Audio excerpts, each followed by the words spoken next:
베드로전서 1장 3절에서부터 12절까지 말씀, 이 말씀을 제가 봉독하겠습니다.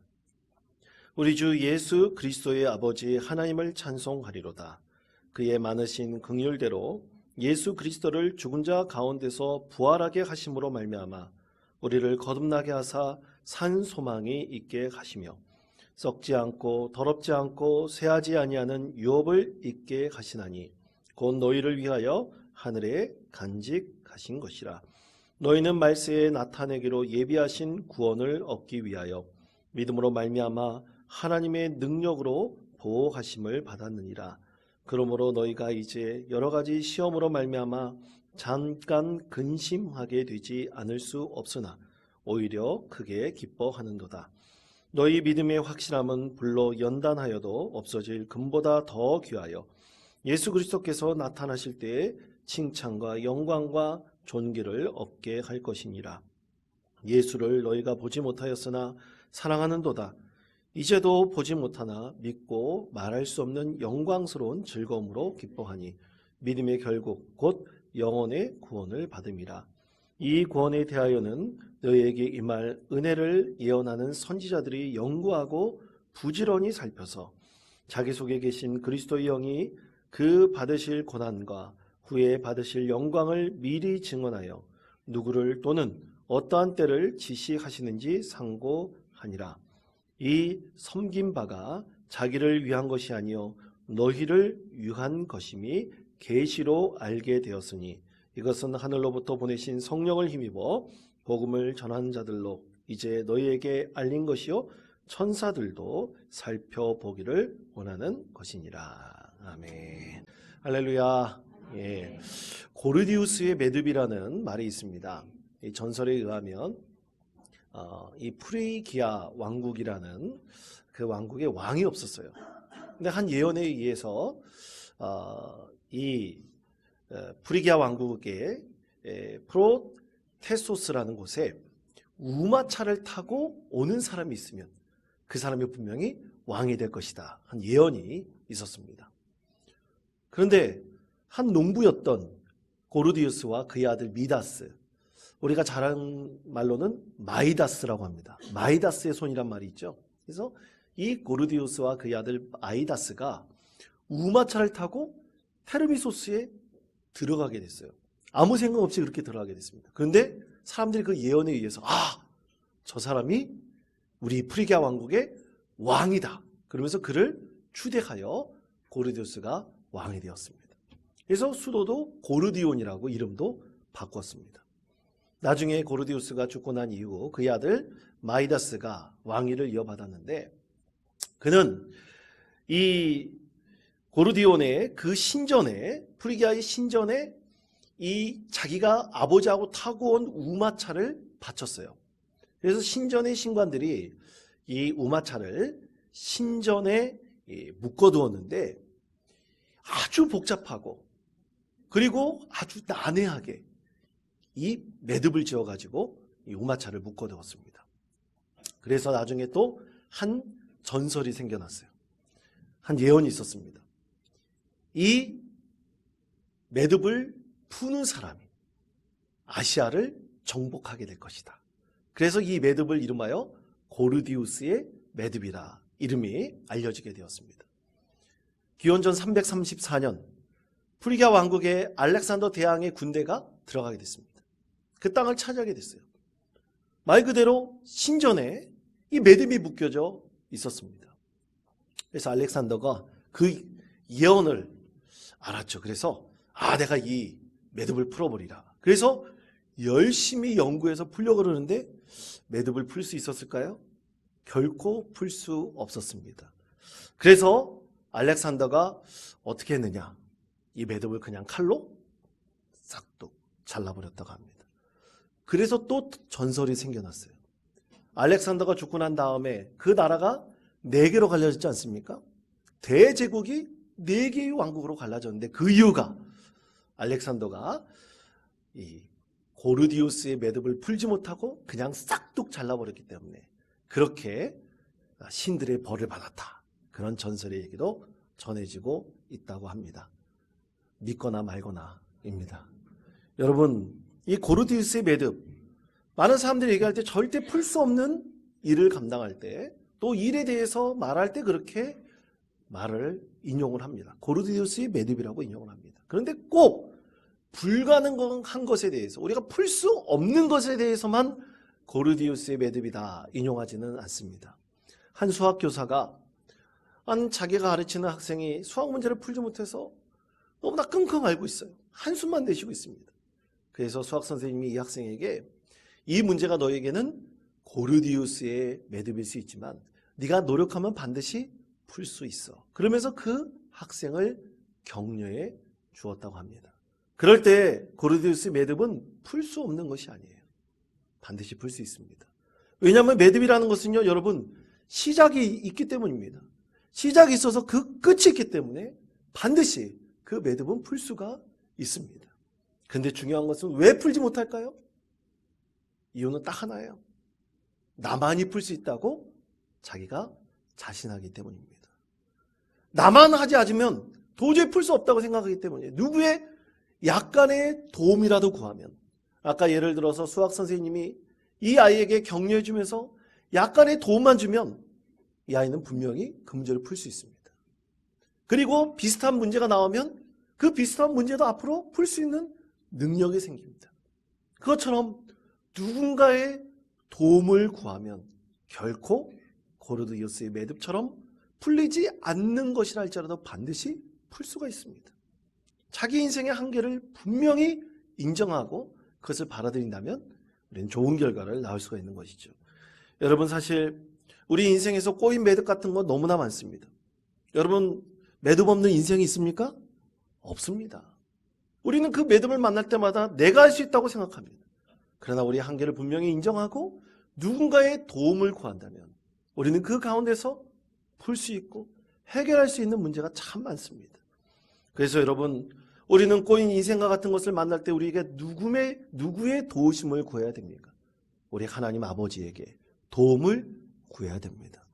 그러면 여러분, 왜 하나님 아버지께 도움을 구할까요? 여러분, 사실 우리 인생에 꼬인 것 우리 하나님께서 만들어 놓기도 하시기 때문입니다. 그 인생에 꼬인 매듭을 풀 수 있도록 도움을 요청하라고, 그것을 요청하라고 말씀하신 분도 바로 우리 하나님이시기 때문입니다. 여러분, 우리에게 주신 하나님의 말씀은 사사기 2장 22절의 말씀입니다. 이 말씀, 화면에 있는 말씀을 우리 목소리를 합하여 함께 읽겠습니다. 이는 이스라엘이 그들의 조상들이 지킨 것 같이 나 여호와의 도를 지켜 행하나 아니하나 그들을 시험하려 함이라 하시니라. 아멘. 또 하나님께서는 출애굽기 16장 4절에서 이렇게 말씀하십니다. 함께 이 말씀 읽겠습니다. 그때 여호와께서 모세에게 이르시되 보라, 내가 너희를 위하여 하늘에서 양식을 비같이 내리니 날마다 거둘 것이라. 이같이 하여 그들이 내 율법을 준행하나 아니하나 내가 시험하리라. 아멘. 자, 어떻게 하신다고요? 내가 시험하겠다 말씀하셨습니다. 우리 인생에 꼬인 부분, 사실 우리 하나님께서 만드시는 것도 참 많습니다. 그 가운데 우리를 하나님의 법을 지키는지 안 지키는지 시험하셔서 내가 하나님의 도를 따르는지 안 따르는지를 우리 하나님께서 깨닫게 하셔서 그 가운데 인생의 매듭을 푸시는 분이 하나님이심을 인정하도록 만드십니다. 그래서 하나님의 도우심을 구할 때, 우리가 진정으로 하나님의 도우심을 구할 때 우리 인생의 매듭을 풀어갈 수가 있습니다. 그렇지 않으면 우리는 어떻게 될까요? 알렉산더처럼 어리석게 칼로, 가위로 잘라버릴 수밖에 없습니다. 잘라버린다는 것은 곧 우리 믿음의 사람에게 있어서는 하나님과의 관계의 단절을 의미합니다. 여러분, 우리 인생의 주체는 바로 하나님이십니다. 우리 하나님께서 나의 인생을 온전히 풀어가시도록, 내가 하나님께 의지하고 하나님의 도우심을 구할 때 하나님께서 우리에게 복된 인생이 되게 해 주실 것입니다. 자, 그러면 하나님께서 우리 인생의 매듭을 풀어가시는 분이고 또 그것을 해결해 주신 분을 우리가 그렇게 하나님이라고 인정할 때 우리는 몇 가지 고려할 사항이 있습니다. 오늘 말씀을 통해서 그것을 알려주고 있습니다. 그 중에 첫 번째는 하나님의 보호 하심입니다. 자, 베드로서 1장 5절의 말씀을 우리 목소리를 갚아요. 함께 읽겠습니다. 너희는 말세에 나타내기로 예비하신 구원을 얻기 위하여 믿음으로 말미암아 하나님의 능력으로 보호하심을 받았느니라. 아멘. 그렇습니다. 참으로 초대교회 때 핍박받고 있던 이 상황 가운데서 우리가 하나님의 능력으로 보호하심을 받는다는 것을 인정하고 믿으라. 오늘 베드로 사도는 성도들에게 그렇게 권면하고 하나님의 말씀을 전하고 있습니다. 여러분, 우리는 이 세상에 살아가면서 하나님의 인도하심과 보호하심을 반드시 인정해야 합니다. 그럼 우리가 하나님께서 보호하시고 인도하신다는 것을 언제 발견할 수 있을까요? 오늘 말씀은 두 가지를 말씀을 합니다. 첫 번째는 근심 중에 우리는 그것을 발견할 수가 있습니다. 베드로전서 1장 6절의 말씀입니다. 그러므로 너희가 이제 여러 가지 시험으로 말미암아 잠깐 근심하게 되지 않을 수 없으나 오히려 크게 기뻐하는도다. 아멘. 그렇습니다. 우리 인생의 매듭과 같이 잠꼬인 인생의 여러 난관들, 시험들 때문에 우리가 곤란해서 근심할 수가 있습니다. 그런데 기뻐할 수 있다고 말합니다. 어떻게 하면 기뻐할 수 있습니까? 근심과 걱정 속에서 우리 하나님의 보호하심, 인도하심을 우리가 보게 되고 깨닫게 되면 당연히 우리는 그 마음속에 평강을 누리고 기뻐할 수 있다는 말씀이죠. 또 이것에 대해서 요한복음 16장 20절도 이렇게 말씀합니다. 우리 화면의 말씀을 다 같이 한 목소리로 읽겠습니다. 내가 진실로 진실로 너희에게 이르노니 너희는 곡하고 애통하겠으나 세상은 기뻐하리라. 너희는 근심하겠으나 너희 근심이 도리어 기쁨이 되리라. 아멘. 그렇습니다. 애통하고 근심 가운데 있을 수 있죠.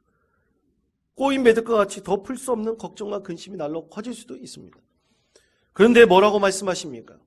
우리 하나님의 인도하심, 보호하심 때문에 우리는 이 근심과 걱정에서 노임을 받고 기쁨을 얻을 수 있다고 했습니다. 오히려 근심 중에 기뻐할 수 있다고 말씀합니다. 그 이유는 무엇입니까? 예수 그리스도께서 부활의 소망을 우리에게 주셨기 때문입니다. 망할 것 같지만 승리하게 하시고 쓰러질 것 같지만 일어나게 하시는 능력을 우리 하나님께서 보호하시고 인도하신 가운데 우리에게 허락하시기 때문입니다. 두 번째는 연단입니다. 우리 연단 중에 하나님의 인도하심과 보호하심을 인정하게 됩니다. 여러분, 사실 이 연단이라는 것은 훈련하는 것이죠. 더욱 단단한 믿음을 갖게 하기 위한 하나님의 훈련입니다. 그 훈련은 계속됩니다. 꼬인 매듭과 같이 우리를 훈련케 하시는 하나님의 보호하심과 인도하심이 있습니다. 그 가운데 우리는 지혜를 구하여 하나님의 인도하심과 보호하심이 내 삶의 자리에 어떻게 녹아들어가고 어떻게 나타나는지를 우리는 분명히 인정하고 받아들여야 됩니다. 그때 우리의 꼬인 매듭 같은 것들이 풀려나갈 수 있습니다. 한 자매의 이야기입니다. 이 자매는 참 결혼을 하고 싶었는데 참 그렇게 짝을 만나지 못해서 참 늦게까지 결혼을 못하고 있었습니다. 어떤 교회의 공동체에 들어가서 이제 말씀을 나누고 공동체에서 교회를 섬기는데 거기서 아주 괜찮은 형제를 만나게 되었어요. 그래서 서로 사귀게 되었습니다. 얼마나 기쁘겠습니까? 지침도 짝이 있다는데 그렇게 만나게 돼서 이것은 하나님께서 나에게 은혜를 베푸신 것이다. 내가 하나님 말씀대로 순종하고 또 하나님 공동체 안에서 이렇게 나누다 보니까 섬기다 보니까 하나님께서 이런 짝을 만나게 주셨구나. 그렇게 사귀게 되어서 결혼을 하게 되었습니다. 얼마나 감사한 일입니까? 그런데 한 달이 채 되지 못해서 그녀가 생각했던 그 마음의 모든 기쁨은 싹 사라져 버렸어요. 왜냐하면 알고 보니까 남편이 한 달 즈음부터 계속해서 유흥에 빠지고 또 음란 중독에 빠져 있었던 것입니다. 그리고 또 결정적인 것이 여러분, 결혼할 때 남편이 혹시 다른 통장이나 다른 뭔가를 갖고 있는 분이 있습니까? 알고 보니까 이 남편이 엄청난 대출을 끼고 아내를 속인 상태에서 결혼을 한 것입니다. 큰 불신을 갖게 되었어요. 맨날 만나자마자 싸움만 일어납니다. 그래서 도저히 이것을 해결할 길이 없어서 이 자신이 이것을 해결해 보겠다 그런 마음으로 상담사를 찾아갔어요. 상담소를 찾아가서 남편에 대한 분노와 갈등과 모든 일들을 다 내어놓는데 오히려 그것이 해소되지는 않고 부정적인 증거들만 늘어놓으며 늘 남편과 싸우는 거야. 일상이 되어버렸습니다. 결국 관계가 좋아지기는커녕 더 나쁘게 되었습니다. 악화되었습니다. 그리고 이것을 참으로 이제는 상담소가 아니라 공동체 가운데서, 말씀 가운데서 좀 나누었습니다.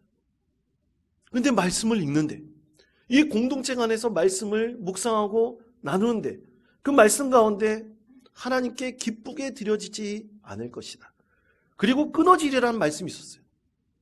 이상하게도 기쁘게 드려지지 않을 것이다, 끊어지라는 그 말씀이 이 자매의 심령에 꽉 박히게 되었습니다.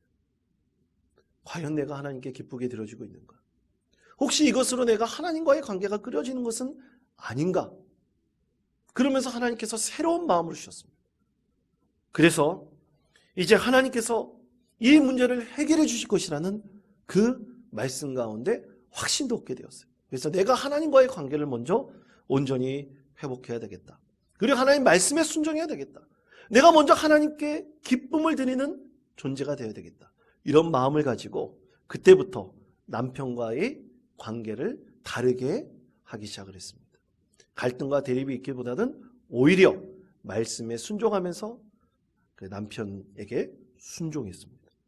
조금씩 받아들이기 시작을 했습니다.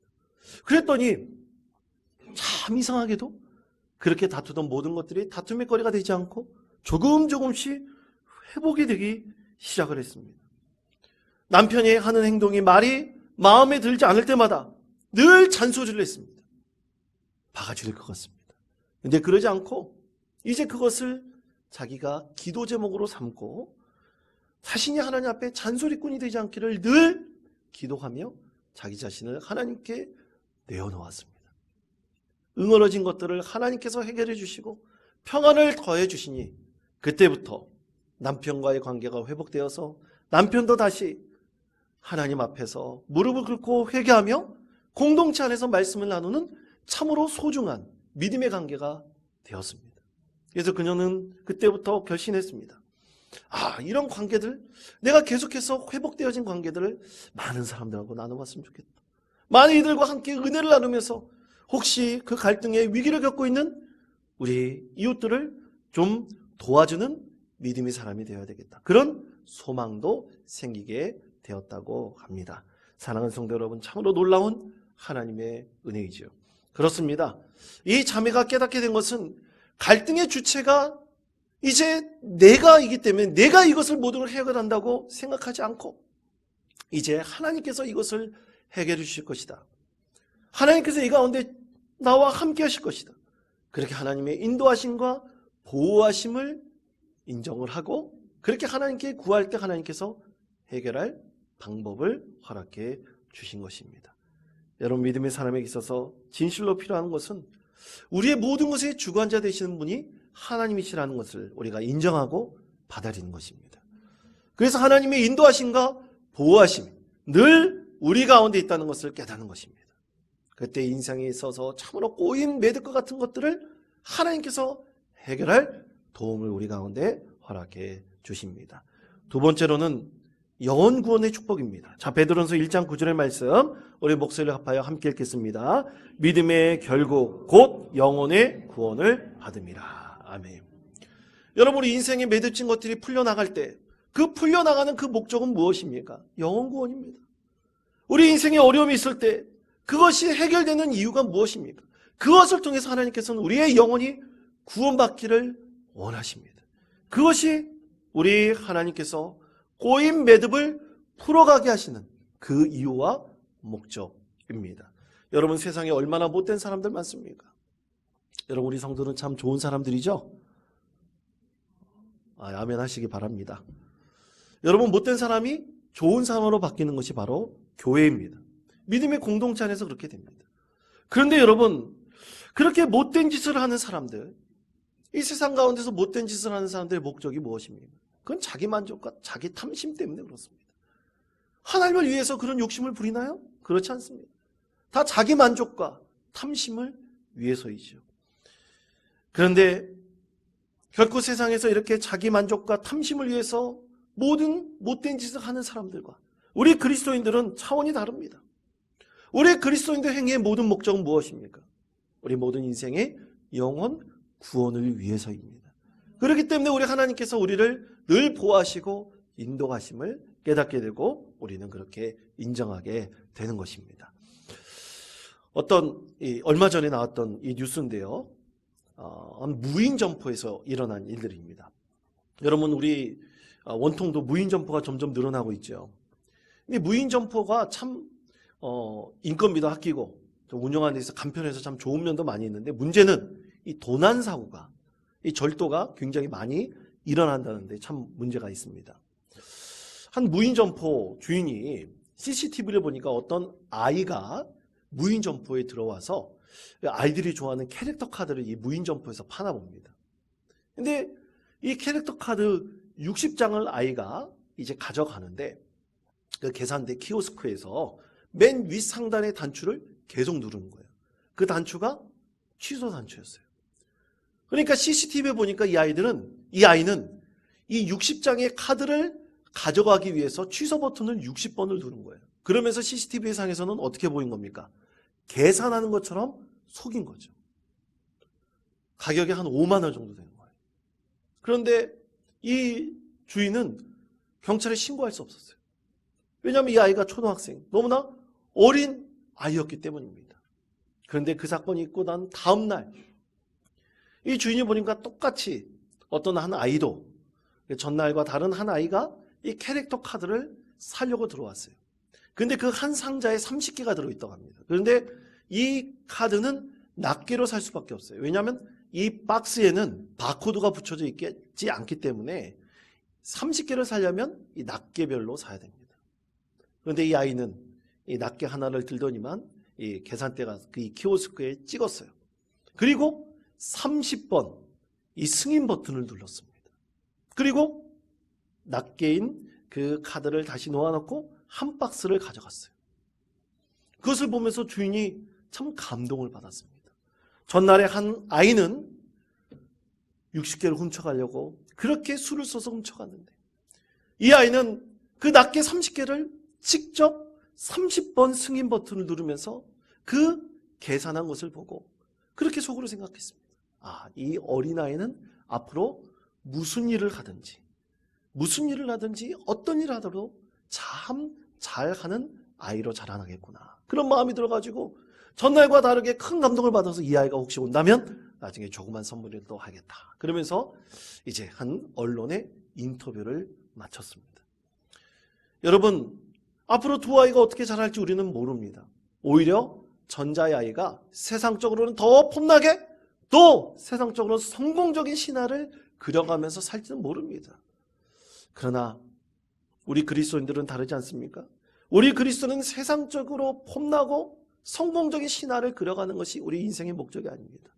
우리 하나님 앞에 어떻게 선한 삶을 사는가, 그리고 우리가 이 세상에서 영원 구원의 삶을 이뤄가는가, 우리 인생에서 가장 중요한 인생의 목적이 아니겠습니까? 우리 그리스도인들에게서 하나님께서 이 인생 살아가는데 마지막 목적에 영원 구원의 축복을 주십니다. 그래서 우리는 이 세상에서 유한한 삶이 아니라 우리가 이 세상에서 쌓은 우리의 참으로 복된 삶이 나중에는 천국으로 인도하는 영생의 삶으로 인도하는 것을 우리가 믿고 있지 않습니까? 그러므로 사랑하는 성도 여러분, 이 인생에서의 유한한 삶이 아니라 저 영생의 축복을 얻을 수 있는 믿음의 삶을 사시는 저와 여러분이 되시기를 간절히 축복합니다. 마지막 세 번째는 거룩한 삶입니다. 자, 우리가 읽지 않은 말씀 베드로전서 1장 14절 15절의 말씀을 우리 화면에 있는 말씀 목소리를 합하여 함께 읽겠습니다. 너희가 순종하는 자식처럼 전에 알지 못할 때에 따르던 너희 사역을 본받지 말고 오직 너희를 부르신 모든 행실에 거룩한 자가 되라. 아멘. 자, 여러분, 우리가 예수를 믿는 이유가 무엇입니까? 우리가 하나님의 보호하심과 인도하심을 구하며 그것을 받아들이고 인정하는 이유가 무엇입니까? 여러분, 우리는 범사에 잘되고 강건하기를 늘 구하지만 이 세상에서 우리는 참으로 거룩한 삶을 살기 위해서, 또 많은 사람들이 보기에 괜찮은 삶을 살기 위해서 아닙니까? 우리가 그래서 많은 세상 사람들에게 선한 영향력을 미치기 위해서 아닙니까? 그래서 우리가 거룩한 삶이 많은 사람들에게 선한 영향을 미쳐서 그들도 우리와 같이 영생을 누리는 기쁨의 삶을 살게 하기 위해서 아닙니까? 그래서 오늘 우리가 읽지 않은 말씀이 베드로전서 1장 15절에서 이렇게 말씀하죠. 오직 너희를 부르신 이처럼 누구를 부르셨다고요? 너희를 부르신 이 바로 예수 그리스도처럼 너희도 모든 행실에 거룩한 자가 되라. 오늘 하나님께서 그렇게 말씀을 하십니다. 여러분 그렇습니다. 우리가 이 세상 가운데 거룩한 삶을 살아가는 것, 그것은 분명한 하나님의 뜻입니다. 여러분 성도 여러분, 다음 주일은 우리 총회가 지정한 청년주일입니다. 이 청년주일이기도 하지만 또 5월 20일 다음 주일은 우리나라가 기념일로 정한, 국정기념일로 정한, 법정기념일로 정한 부부의 날이기도 합니다. 2003년 12월 18일 민간단체인 부부의 날 제정위원회가, 부부의 날 위원회가 열심히 국회에 청원해가지고 2007년에 드디어 부부의 날이 법정 기념일로 제정이 되었습니다. 해마다 날짜는 5월 20일입니다. 그럼 왜 5월 21일일까요? 5월은 가정의 달이죠. 그리고 여러분 21일은 이자와 이자라는 숫자와 일자라는 숫자가 합쳐진 말이죠. 붙은 겁니다. 그래서 5월 가정의 달에 두 사람이, 이 두 부부가 이제 하나가 되어 마음을 합치는 날이다. 그래서 5월 21일 그렇게 부부의 날을 법정 기념일로 정했다고 합니다. 안타깝게도 공휴일은 아닙니다.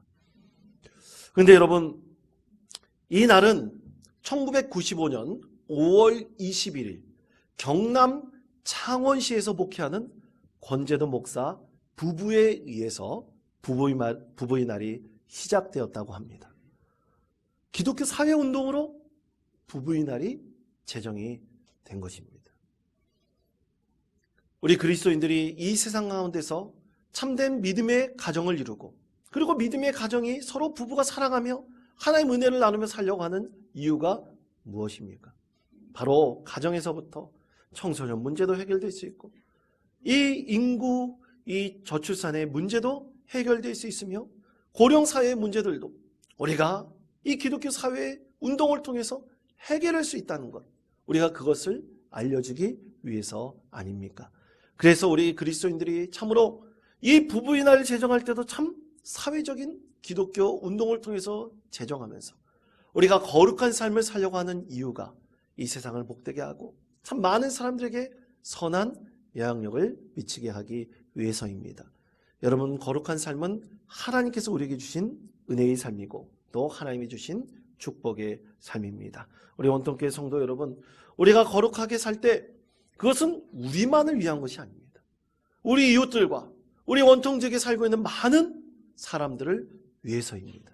그들이 여러분의 거룩한 삶을 통해서 참으로 신실하게 믿음 생활하는 것을 통해서 참으로 진실하게 하나님의 뜻을 따르는 여러분의 삶을 통해서 우리 많은 이웃들이 영향력을 받고 여러분의 삶을 부러워하게 될 것입니다. 사랑하는 성도 여러분, 오늘은 어버이 주일입니다.